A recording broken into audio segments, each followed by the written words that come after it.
Bismillahirrahmanirrahim. Assalamu alaikum. This is Amanullah. You are watching my YouTube channel Dr. Aman's video. Dear viewer, उम्मीद करता हूँ कि आप लोग खैर खैरियत से होंगे, खुशबाश होंगे। ये जो वीडियो है, ये वीडियो सिर्फ और सिर्फ BSMLT के 7 सेमेस्टर्स के स्टूडेंट्स के लिए हैं। वो स्टूडेंट्स जो KMU और KMU के जो एफिलिएटेड इंस्टीट्यूट है वहाँ पे BSMLT के लिए इनरोल है, तो उनके जो 7 सेमेस्टर के स्टूडेंट्स हैं ये उनके लिए है ये वीडियो उनके लिए क्यों है? क्योंकि इस वीडियो में हम उनके लिए कोर्स गाइडलाइन प्रोवाइड करेंगे for the course of systemic diagnostic bacteriology. क्योंकि मेरे पास बहुत ज़्यादा मैसेजेस आए थे, ईमेल्स आई थी कि इस कोर्स में जो है स्टूडेंट्स को इशू हो रहा है कि इसको किस तरह पढ़े, कहाँ से पढ़े, कितना पढ़े, करिकुलम को भी समझना मुश्किल था। तो इसलिए फिर मैंने सोचा कि इस पर एक मैं कोर्स गाइडलाइन की वीडियो बनाऊँ और वो वीडियो मैं आप सारे लोगों से शेयर करूं और फिर आपका फीडबैक लूं थ्रू ईमेल और थ्रू कमेंट बॉक्स, ताकि आप लोग मुझे बताएं कि इस वीडियो से आपको गाइडलाइन मिल भी गई या नहीं मिली। इसके अलावा मैं साथ साथ जो सिस्टमिक डायग्नोस्टिक बैक्टीरियोलॉजी की सीरीज़ है तो मैं उसमें भी लेक्चर अपलोड करता रहूँगा। मैं कोशिश करूँगा कि आपका सारा करिकुलम मैं कवर करके अपलोड कर दूँ, लेकिन अगर मैं सारा करिकुलम अपलोड नहीं कर सका, लेकिन जो टेक्निकल लेक्चर्स होंगे जहाँ पे प्रैक्टिकल काम ज़्यादा होगा तो उन लेक्चर को मैं कोशिश करूँगा कि आप सब लोगों के लिए अपलोड कर दूँ। इस वक्त मैंने आप लोगों के लिए एक लेक्चर स्केड्यूल बनाया है जो 16 लेक्चर्स हैं कि ये सारे जो 16 लेक्चर जो है इसमें आपका सारा कोर्स कवर हो सकता है। तो वो लेक्चर स्केड्यूल मैं आपसे शेयर करूंगा थ्रू स्क्रीन रिकॉर्डिंग, और फिर उसके अलावा उन लेक्चर्स को आपने कहाँ से कवर करना है तो वो बुक्स और वो मटेरियल भी मैं आपसे वीडियो में शेयर करूंगा। इंशाल्लाह आपको ये वीडियो अच्छी लगेगी तो वीडियो को आखिर तक देखिए, और अगर वीडियो अच्छी लगे, इससे फ़ायदा हो तो फिर अपने कोलीग्स, अपने फ्रेंड्स, अपने क्लासमेट्स से भी शेयर करें और वीडियो पे लाइक्स भी दें। तो चलते हैं अपने लेक्चर स्केड्यूल की तरफ। मैं वीडियो को ऑफ करता हूं।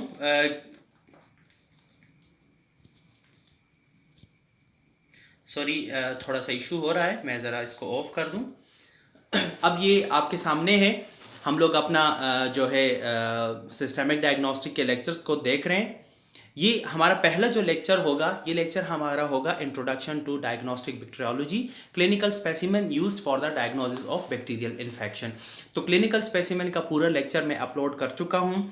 Introduction to petri plates and culture media and different types of culture media, ये लेक्चर भी ऑलरेडी मैं अपलोड कर चुका हूँ। How to prepare, sterilize and test culture media, I would try कि मैं कमिंग डेज में ये लेक्चर भी अपलोड कर दूँ। चौथा लेक्चर आपका होगा storage of different types of media, what is transport media and what is anaerobic media, ये हम डिस्कस करेंगे। पांचवा लेक्चर आपका होगा introduction to culture media, inoculation of culture media in petri dishes, tubes, bottles and incubation of inoculated media.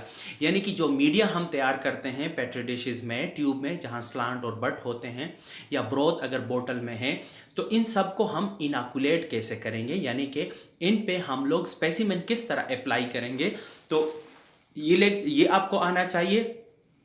और जब हम इनको इनॉकुलेट कर लें तो उसके बाद हम इनको कहाँ पे इंक्यूबेट करेंगे, क्योंकि बैक्टीरिया के लिए हमें एरोबिक, एनारोबिक और micro aerophilic different incubation condition चाहिए होती, तो इसलिए आपको इंक्यूबेशन के मेथड्स भी पता होने चाहिए। इसके बाद जो morphological studies of bacterial colonies on plate media, जो पेट्री प्लेट्स पे हमारे पास बैक्टीरिया ग्रो होती है तो बैक्टीरिया के हमारे पास आइसोलेटेड कॉलोनीज आती हैं, ठीक है। उन आइसोलेटेड कॉलोनीज की मॉर्फोलॉजी की क्या इंपॉर्टेंस है डायग्नोस्टिक बैक्टीरियोलॉजी में, और उनको हम किस तरह रीड करेंगे उस मॉर्फोलॉजी को, क्योंकि डिफरेंट स्पीशीज की जो मॉर्फोलॉजी है कॉलोनी की वो डिफरेंट होती है। और इंट्रोडक्शन टू मैकफार्लैंड स्टैंडर्ड, जिसको टर्बिडिटी स्टैंडर्ड भी कहते हैं, तो आपको मैकफार्लैंड स्टैंडर्ड की, टर्बिडिटी स्टैंडर्ड की इंट्रोडक्शन भी होनी चाहिए, आपको उसके यूज़ का भी पता होना चाहिए, और उसकी इंपॉर्टेंस क्या है डायग्नोस्टिक बैक्टीरियोलॉजी में ये भी आपको पता होना चाहिए। लेक्चर नंबर 7 में आपका क्या होगा, detail descriptions of commonly used media including blood एगार, मेकॉनकी, क्लेड एगार एंड एमएच एगार। ये 4 मीडिया जो है इसके बारे में आपको पता हो कि ये कौन से मीडिया है, एनरिच है, सेलेक्टिव है, डिफरेंशियल है, और इसमें मोस्ट इंपॉर्टेंट इंग्रेडिएंट क्या है और उनके क्या फंक्शंस है, और डायग्नोस्टिक बैक्टीरियोलॉजी में इनके क्या पर्पसेस है या क्या यूजेस है, जैसे ब्लड एगार को किस लिए हम यूज़ करते हैं, मेकॉनकी को, क्लेड को और एमएच एगार को, तो ये आपको पता होना चाहिए। 8 जो लेक्चर होगा उसमें हम लोग ये डिस्कस करेंगे कि disc diffusion method of antibiotic susceptibility testing according to the protocol of clinical laboratory and standard institute CLSI। चूँकि एंटीबायोटिक ससेप्टेबिलिटी टेस्टिंग जो है वो इस पूरे कोर्स का मरकज़ है, सेंटर है जो डायग्नोस्टिक बैक्टीरियोलॉजी है। तो आप लोगों ने पहले तो ये सीखना है कि एंटीबायोटिक ससेप्टेबिलिटी टेस्टिंग कौन कौन से मेथड से होता है, और उसमें फिर डिटेल आपको डिस डिफ्यूजन मेथड आना चाहिए, कौन सा वाला, जो CLSI के गाइडलाइन के मुताबिक हो। एंटीबायोटिक ऐसे इन fluid and blood and body fluid, आपको ये पता होना चाहिए कि ब्लड और बॉडी फ्लूइड्स की एंटीबायोटिक ससेप्टेबिलिटी टेस्टिंग हम कैसे करते हैं, यानी कल्चर एंड सेंसिटिविटी हम लोग कैसे करते हैं। उसके बाद आपको पता ये होना चाहिए कि introduction to biochemical test used for the identification of bacteria. Bacteria के लिए जो हम बैक्टीरिया की आइडेंटिफिकेशन के लिए जो हम बायोकेमिकल टेस्ट यूज़ करते हैं उनका इंट्रोडक्शन। फिर मिनीएचराइजेशन ऑफ बायोकेमिकल टेस्ट, यानी कि जो स्ट्रिप फॉर्म में बायोकेमिकल टेस्ट आते हैं, जिस तरह एनालिटिकल प्रोफाइल इंडेक्स 20 है या दूसरे जो स्ट्रिप यूज़ होते हैं, तो that is known as mini. तो आपको ये पता होना चाहिए कि मिनीएचराइजेशन ऑफ बायोकेमिकल टेस्ट क्या है। और डायग्नोस्टिक डिस्क जो इनहिबिटरी प्रोफाइल बिल्ड करने के लिए यूज़ होती हैं, बेसिट्रसिन, नोवोबसिन, आप्टोचिन एंड कोट्राइमोक्साजोल, तो इन 4 के बारे में आपको पता हो कि कौन कौन से स्पीशीज़ को डिफ्रेंशिएट करने के लिए हम इनको डायग्नोस्टिक बैक्टीरियोलॉजी में यूज़ करते हैं। फिर आपको ये पता हो 11 लेक्चर में कि purpose, principle and procedure and interpretation of commonly used biochemical test, जिसमें आपको कैटेलिस्ट का पता हो, कोगुलेस का, bile esculin agar test, oxidase test, indole test, citrate test, triple sugar iron and urease test. तो इनका प्रिंसिपल, पर्पस, प्रोसीजर और interpretation आपको पता होना चाहिए। उसके अलावा laboratory examination of urine on day 1, 2 and 3 for culture and sensitivity. In short यानी यूरिन कल्चर एंड सेंसिटिविटी आपको पता हो कि हम सैंपल रिसीव करके उसको किस तरह प्रोसेस करते हैं और रिपोर्टिंग तक। इसी तरह आपको पस एंड वोंड स्वैब का पता होना चाहिए और हाई विजाइनल स्वैब का पता होना चाहिए, और laboratory examination of stool for culture and sensitivity with description of selenite F broth for Salmonella and TCBS broth for Vibrio cholerae. इनकी डिस्क्रिप्शन का भी आपको पता होना चाहिए। फाइनली जो आपका आखिरी लेक्चर होगा उसमें आप इंट्रोडक्शन ऑफ CLSI गाइडलाइन, आपको एटलीस्ट इतना पता हो कि CLSI गाइडलाइंस क्या चीज़ है, QC स्ट्रेंस जो quality control strain diagnostic bacteriology में यूज़ होती हैं, उनके इंट्रोडक्शन और उनके सोर्सेज का पता होना चाहिए, जो 3-4 बड़े मशहूर सोर्सेज हैं। बस MRSA और VRE का एक छोटा छोटा इंट्रोडक्शन आपको आना चाहिए। यहाँ तक तो हो गया हमारा लेक्चर स्केजुअल, कि ये हमारा लेक्चर स्केजुअल है और ये 16 लेक्चर आपने यूज़ करने हैं। अब मैं आपको थोड़ा सा वीवर लेकर चलता हूँ उस बुक की तरफ, जिस बुक को आप लोगों ने थ्रू आउट फॉलो करना है इस पूरे उसके लिए कोर्स के लिए। कुछ चीज़ें ऐसी हैं जो इस बुक में नहीं हैं, लेकिन स्टिल आपको वो चीज़ें भी मैं कोशिश करूँगा कि कहीं ना कहीं से प्रोवाइड कर लूँ। District laboratory practice in tropical medicine part 2 written by Monica Cheesbrough. आमतौर से लोग इसको मोनिका वॉल्यूम 2 कहते हैं। आपने सबसे पहले 45 नंबर पेज पे आना है, ठीक है। थोड़ा सा लेक्चर रफ़ है, बहरहाल जस्ट आपको समझाने का मकसद है ताकि आपको एक गाइडेंस मिले। तो इसकी एडिटिंग और इन चीज़ों पे आपने गौर नहीं करना, आपने मेरी आवाज़ पे और स्क्रीन पे गौर करना है। ये आप देखें पेज नंबर 45 पे आप आएंगे, यहाँ से आप सब यूनिट 7.4 में कल्चरिंग बैक्टीरियल पैथोजन को शुरू करेंगे। ये आपने समझ लेना है, और इसमें ये चीज़ सब यूनिट है।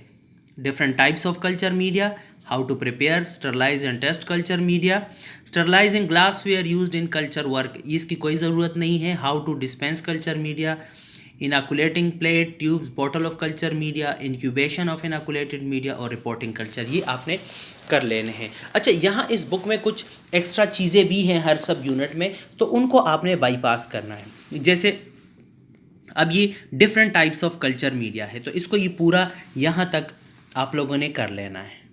फिर चॉइस ऑफ कल्चर मीडिया है, ये भी आप लोगों ने करना है। फिर जब आप इस पेज पे आएंगे तो सॉलिड, सेमी सॉलिड और फ्लूइड जो मैंने इस पर एक लेक्चर दिया है, तो इसका आपका एक इंट्रोडक्शन आपको होना चाहिए। Appearance of bacterial colony on solid media, जिस तरह मैंने आपको कहा, तो कॉलोनीज़ की मॉर्फोलॉजी, उनका टेक्सचर, ये आपको आना चाहिए। Changes which may occur in the medium when bacteria are culture on solid agar, ये आप पढ़ ले, ये अच्छा है आपके लिए। फ्लूइड कल्चर यहाँ तक पढ़ ले। अब how to prepare sterilize and test culture media, ये यूज़ ऑफ डिहाइड्रेटेड मीडिया, ये आपको पता होना चाहिए।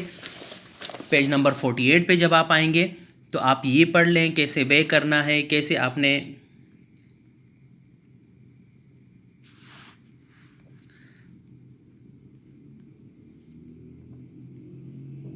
मैं यहाँ रोकता।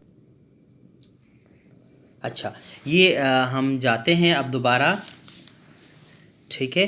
Warning battery too low, I am sorry, मैं ज़रा भगा के लेकर चलता हूँ। अच्छा, यहाँ आपने ये पूरा आपने करना है। Availability of dehydrate in amount less than, इनकी कोई ज़रूरत नहीं है। ये पूरा आपने प्रिपरेशन ऑफ कल्चर मीडिया का पूरा आपने पढ़ लेना है, इसको सिर्फ समझना है, रटने की कोई ज़रूरत नहीं है। Checking the pH of culture media और स्टेरिलाइजिंग कल्चर मीडिया, इसमें ऑटोक्लेव का आपने पढ़ना है। इन दो को आप टच कर लें कि आप इन दो मेथड्स को, लेकिन डायग्नोस्टिक बैक्टीरियोलॉजी में ये दोनों मेथड इतने यूज़ नहीं होते, तो आपको इन पे ज़्यादा फोकस करने की कोई ज़रूरत नहीं है। स्टेरिलिटी टेस्टिंग आपको आना चाहिए, प्रोफिशिएंसी टेस्टिंग आपको आना चाहिए, और इसके अलावा आपको sources of well characterize stable strain जो यूज़ होते हैं ये आपको पता होना चाहिए, ये सोर्सेज ज़रूरी है।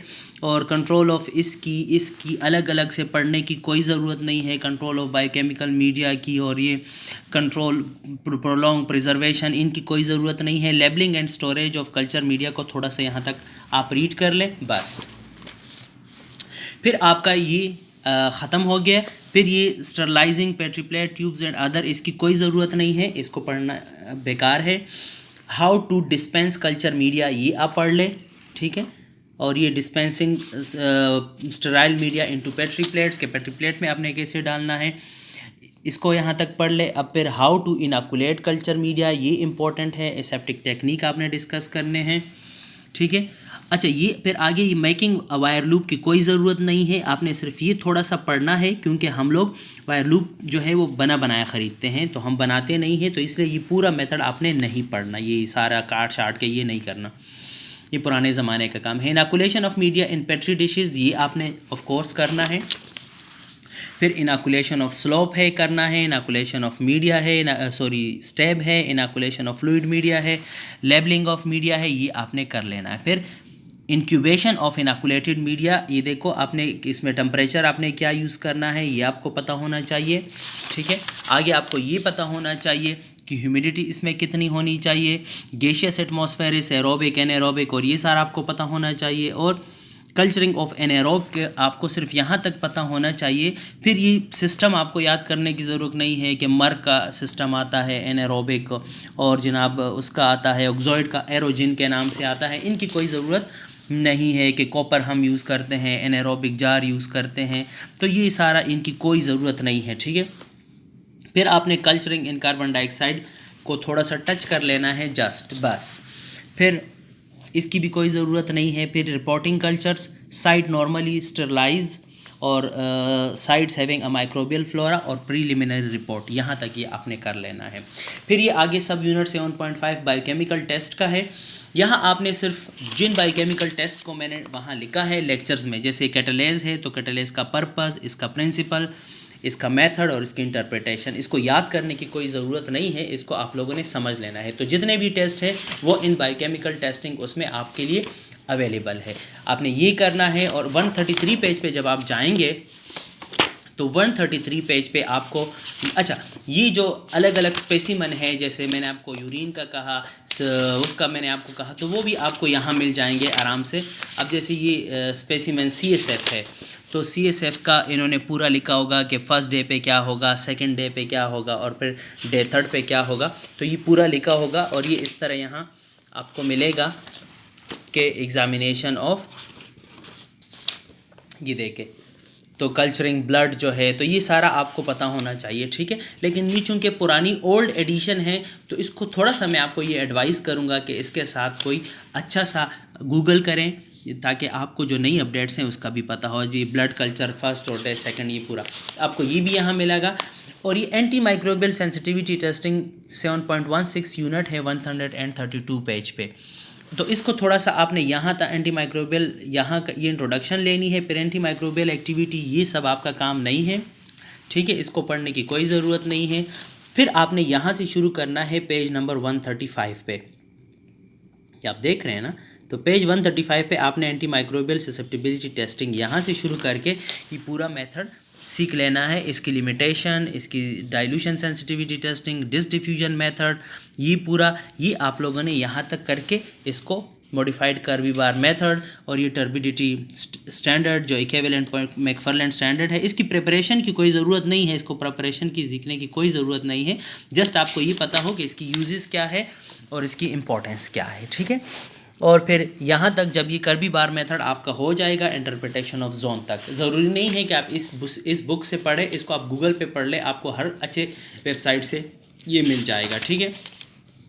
इसके अलावा ये जो ब्लड एगार वगैरह है वो आप यहाँ से भी पढ़ सकते हैं। आई वुड रिकमेंड कि आप गूगल पे जाएँ, थोड़ी सी सर्फिंग सीखें, क्योंकि now you are the students of 7th semester. तो स्टूडेंट ऑफ 7th सेमेस्टर होने के नाते से मैं आपको ये रिकमेंड करूँगा कि आप लोग जो है गूगल पे जाए, थोड़ी सी सर्फिंग कर लें और ख़ुद वहाँ पे चीज़ों को पढ़ लें और समझ लें।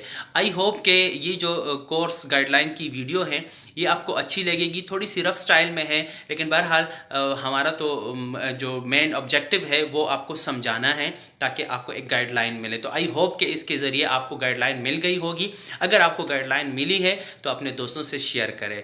Thank you so much for watching my YouTube channel फ़ी अमानिल्लाह। मैं वीडियो बंद करता हूँ, ठीक है।